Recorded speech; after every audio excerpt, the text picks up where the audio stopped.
Aminado ang aktres na si Jessie Mendiola na mayroon siyang ugali noon na hindi maganda.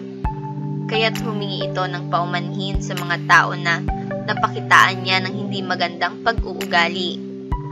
October 22 sa video ni Jessie na ini-upload niya sa kanyang YouTube na pinamagatang Assumptions About Me ay nabasa ng aktres ang sinabi ng isang netizen na siya raw ay masungit.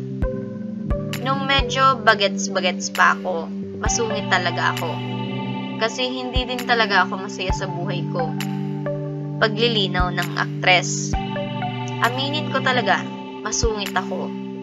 Pag hindi ka happy sa life mo, pag hindi ka happy sa personal life mo, o sa nangyayari sa'yo, parang nadadala mo yun sa trabaho.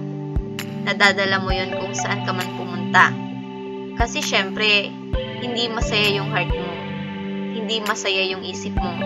So, kaya ka nagiging masungit sa ibang tao. Pero in my case, hindi ko alam na masungit pala ako noon. Bugnutin ako. Lagi akong galit. Lagi akong masungit.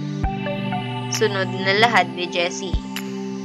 Sa mga nasungitan ko noon, I'm very, very sorry. Pahabol pa nito.